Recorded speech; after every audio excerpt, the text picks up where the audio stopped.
En simplifiant, on pourrait dire que la gestion d'actifs, c'est l'activité de gérer des actifs, financiers ou non financiers d'ailleurs, appartenant à un tiers.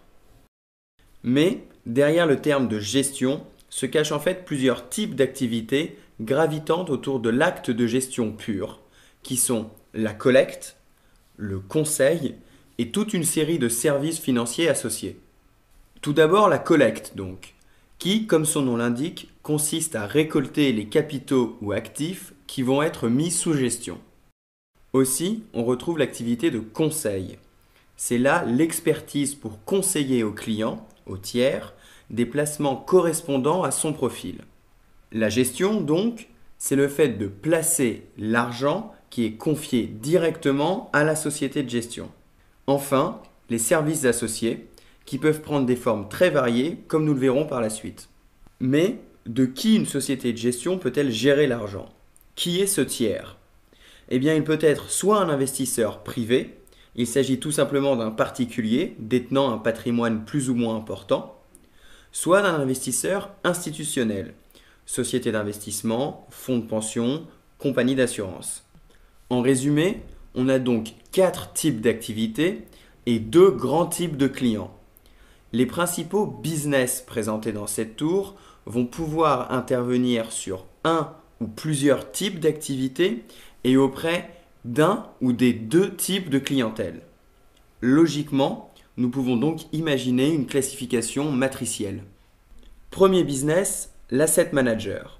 Un asset manager gère l'argent d'un tiers au travers de fonds pouvant avoir plusieurs formes, du très public au PCVM à la gestion sous mandat sur mesure.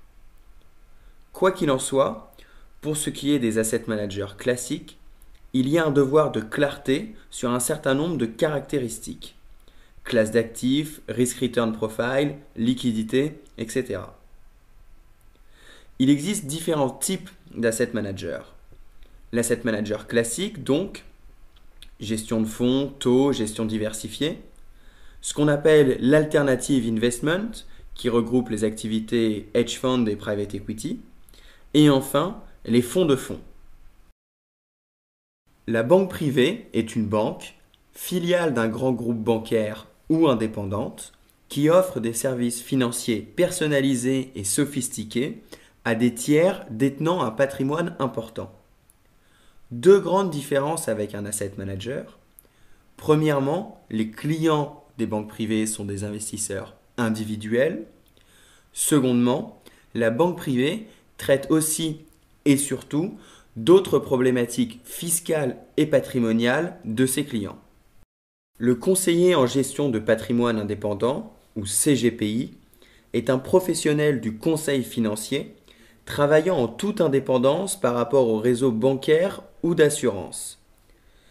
Il intervient en tant que conseil sur des problématiques bancaires, d'assurance, de gestion ou immobilière auprès de sa clientèle privée.